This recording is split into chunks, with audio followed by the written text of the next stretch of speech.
കേരള തീരത്ത് പ്രക്ഷുബ്ധമായ കടലിൽ നിരവധി അപകട മരണങ്ങൾ മുതലപ്പുഴയിലും നീണ്ടകരയിലും അതുപോലെ തന്നെ ഈ തീരക്കടലിൽ കടൽ അപകടങ്ങൾ കൂടി വരുന്നു, മരണങ്ങൾ കൂടി വരുന്നു. ഇപ്പോൾ അതൊരു വിവാദമായി മാറുകയും ചെയ്തു. പക്ഷേ കാലാകാലങ്ങളിലായി ഈ മത്സ്യബന്ധന മേഖലകളിൽ അപകടമുണ്ടാകുമ്പോൾ അവരെ രക്ഷപ്പെടുത്തുവാനുള്ള സംവിധാനങ്ങളുടെ അപര്യാപ്തത ഇപ്പോൾ ഒരു വലിയ ചർച്ചയായിരിക്കുകയാണ്. അപ്പോൾ അതിനെക്കുറിച്ച് ഈ മേഖലയിലെ വിദഗ്ധൻ കൂടിയായ ശ്രീമാൻ ചാർലി ജോസഫ് പറയുന്നത് വളരെ ശ്രദ്ധേയമാണ്. ഈ അപകട മരണം, ഈ ബോഡി കിട്ടുന്നില്ല, അല്ലെങ്കിൽ അപകടം വന്നാൽ നിങ്ങൾ കടലിൽ പോയിട്ടുള്ളതല്ലേ, ഒരുപാട് പേരെ രക്ഷപ്പെടുത്തിയിട്ടുള്ള ആളല്ലേ, എങ്ങനെയാണ് ഇതിൻ്റെ? നമ്മുടെ തീരക്കടലിൽ കടൽ തീരത്തിൽ കടലിലകപ്പെട്ട് തിരമാലയിലകപ്പെട്ട് മരണം സംഭവിക്കുന്ന ആളുകൾ, വള്ളം മറിഞ്ഞോ ബോട്ട് മറിഞ്ഞോ അപകടങ്ങൾ സംഭവിക്കുന്ന ആളുകൾ, ഈ നമ്മുടെ കടലിൻ്റെ തിരമാലയുടെ അടിയിൽപ്പെട്ട് മരിക്കുന്ന ആള് അപ്പോഴും തന്നെ അടിയിലോട്ട് നമ്മുടെ ഒരു കല്ല് വെള്ളത്തിലിടുന്ന അതേ വെയിറ്റിൽ അടിത്തട്ടിപ്പോവും. അടിത്തട്ടിപ്പോയി കഴിഞ്ഞു കഴിഞ്ഞാൽ അത് അടിത്തട്ടിൽ ഈ തിരമാലയുടെ മൂവിംഗ് ഉള്ള സ്ഥലത്താണെങ്കിൽ അതിങ്ങനെ അടിയിൽ കിടന്ന് ഏങ്ങി ഉരഞ്ഞുകൊണ്ടിരിക്കത്തേ ഉള്ളൂ. അപ്പോൾ അത് ഒരു 2 ദിവസം 3 ദിവസം കഴിയുമ്പോൾ നമ്മുടെ പ്രകൃതിയിലുള്ളതാണ്, ഒരു മരിക്കുന്ന ആള് ഏത് വെള്ളത്തിൽ വീണാലും പൊങ്ങും. പക്ഷേ അത് വെള്ളത്തിൻ്റെ മേളിൽ പൊങ്ങി വരുമ്പോഴാണ് നമുക്കത് കിട്ടുന്നത്. പക്ഷെ അത് കിട്ടണമെങ്കിൽ ഈ തിരമാലയിൽ കിടന്ന് ഇങ്ങനെ ഏങ്ങി നമ്മുടെ വയറോ മറ്റും നമ്മുടെ ശരീരത്തിൻ്റെ എയർ പിടിച്ച് നിൽക്കുന്ന ഭാഗങ്ങളോ പൊട്ടിക്കഴിഞ്ഞാൽ അത് നമ്മൾ ഉദ്ദേശിക്കുന്ന കണക്ക് പൊങ്ങത്തില്ല. പിന്നെ അത് അടിത്തട്ടിൽ തന്നെ കിടന്ന് ഇതിങ്ങനെ ഏങ്ങി നമ്മൾ അത് നശിച്ചു തീരത്തതേ ഉള്ളൂ. അപ്പം അതിനു വേണ്ടി ആ വ്യക്തിയുടെ ബന്ധുമിത്രാദികൾ സർക്കാരിൻ്റെയോ അല്ലെങ്കിൽ രാഷ്ട്രീയക്കാരെയോ അന്വേഷണങ്ങൾ കിട്ടിയില്ല എന്നും പറഞ്ഞിട്ട് രക്ഷാപ്രവർത്തനം നടന്നില്ല എന്ന് പറഞ്ഞ് കണ്ടമാനം ബഹളം വെക്കുന്നതിനകത്ത് കാര്യമില്ല. ആഴക്കടലിലാണ് ഒരു അപകടം നടക്കുകയാണെങ്കിൽ അത് സ്വയം ആ ബോഡി 4 ദിവസം 5 ദിവസം വരെ ഒരു 6 ദിവസമൊക്കെ ആയാലും നമുക്ക് അന്വേഷിച്ചാൽ കണ്ടെത്താവുന്നതേ ഉള്ളൂ. കാരണം എന്ന് പറഞ്ഞാൽ ഈ മൂവിങ് ഇല്ലാത്തതുകൊണ്ട് അത് പൊങ്ങിക്കഴിഞ്ഞാൽ വെള്ളത്തിൻ്റെ മേളിൽ കിടക്കുന്നത് നമ്മൾ കണ്ടുപിടിച്ചാൽ മതി. പക്ഷെ തീരക്കടലിൽ അങ്ങനല്ല. പ്രത്യേകിച്ചും നമ്മുടെ ഈ പുലിമുട്ടുകൾ ഉള്ള മുതലപ്പുഴി, ശക്തികുളങ്ങര, അഴിമുഖം, ഈ സ്ഥലങ്ങളിൽ നിന്നൊക്കെ പോയി അപകടത്തിൽപ്പെട്ട് മരിക്കുന്ന ആളുകൾ അവിടെ ഈ പാറയുടെ തടാകങ്ങൾ, അതിനകത്ത് പലതരം റോപ്പുകളും നെറ്റുകളും ഒക്കെ ഈ പാറയിൽ കുരുങ്ങി അടിത്തട്ടിലുണ്ട്. ഒഴുകി വരുന്നതൊക്കെ കുരുങ്ങി കിടപ്പുണ്ട്. ഇവർ ഇതിനകത്ത് എവിടെങ്കിലും കുരുങ്ങിപ്പോവുകയാണെങ്കിൽ പിന്നെ ഒരിക്കലും അത് പൊങ്ങി വരില്ല. അപ്പോൾ ഈ മുതലപ്പുഴയും നീണ്ടകരയും ഇതിന് ഒരു ഉദാഹരണമായ സ്ഥലമാണ്. അതുകൊണ്ട് അവരുടെ ബന്ധുമിത്രാദികൾ ഈ ഇവർ കണ്ടുകിട്ടുന്നില്ല, അത് ഞങ്ങൾ കണ്ടെടുത്ത് തരണമെന്ന് പറഞ്ഞിട്ട് ഭരണാധികാരികളെ ശാസിക്കുന്നതിന് നമുക്കും അതിനോട് മരണത്തോടും ദുഃഖമുണ്ട്. അതിനോടൊപ്പം ഈ ശാസനയ്ക്ക് അതിയായ ദുഃഖം തോന്നുന്നു. കാരണം അവരെ ഒരിക്കലും ഇനി തിരിച്ചു കിട്ടാൻ സാധ്യതയില്ല.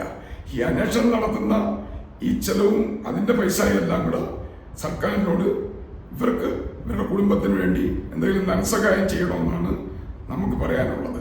പിന്നൊന്ന്, നിലവിൽ ഈ മുതലപ്പുഴ എന്ന് പറഞ്ഞിട്ട് നടക്കുന്നത് അതൊരു കടപ്പുറത്ത് 2 മുട്ടിട്ട് ഒരു ഹാർബർ ഉണ്ടാക്കിയതാണ്. അതൊരിക്കലും ഏത് സർക്കാരോ വന്നാലും ഒരിക്കലും അവിടെ അങ്ങനെ ഒരു ഹാർബർ ഉണ്ടാക്കാൻ ഒക്കില്ല. എത്ര ആഴത്തിലോട്ട് മുട്ടിടുന്നോ അതിൻ്റെ ഒരു സൈഡിൽ മണ്ണ് വീഴും, അതിനോടൊപ്പം കടലും അകത്ത് വരും. അതാണ് ആ കടലിൻ്റെ പ്രകൃതി. അതിനിപ്പം പൂനായിൽ നിന്നല്ല, ഇനി അമേരിക്കയിൽ നിന്ന് തന്നെ ഒരു കൂട്ടർ വന്നാലും അത് ഒരിക്കലും അവിടെ ഒരു ഹാർബർ ഉണ്ടാക്കാൻ ഒക്കത്തില്ല. ഹാർബർ ഉണ്ടാക്കുന്നതിന് അതിന് പ്രകൃതിയിലുള്ള ചില സ്ഥലങ്ങളുണ്ട്. ആ സ്ഥലങ്ങളിലാണ് ഹാർബർ ഉണ്ടാക്കേണ്ടത്.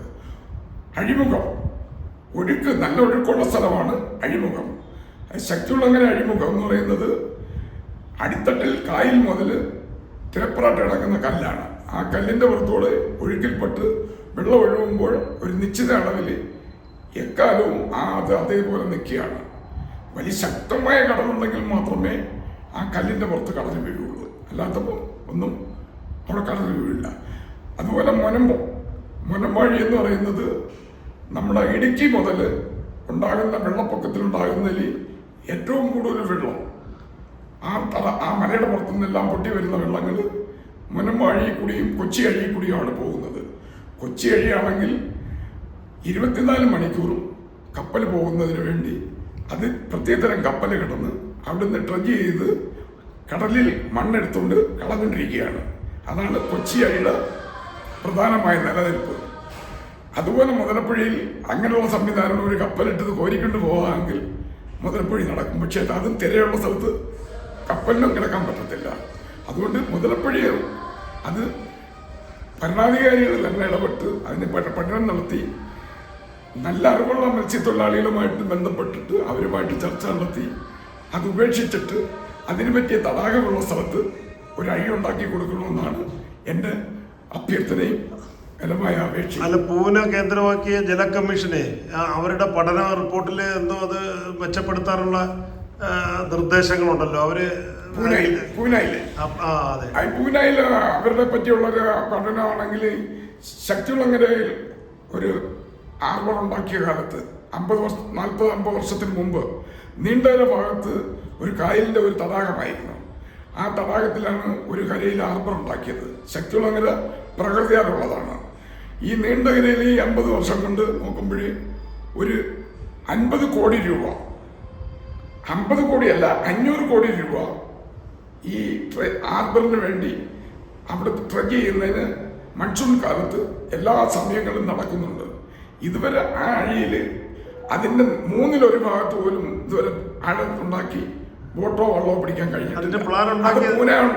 അവരുണ്ടാക്കിയതാണെന്നാണ് ഞാൻ കെ ബാബു എന്ന് പറഞ്ഞ മന്ത്രിയോടും മേഴ്സിക്കുട്ടി അമ്മയോടും ഒക്കെ ചോദിച്ചപ്പോഴത്തേക്ക് അതിലെന്തെങ്കിലും ചെയ്യണമെങ്കിൽ പൂനായിൽ അവരോട് ചോദിച്ച അഭിപ്രായം മേടിക്കണമെന്നാണ് പറഞ്ഞത്.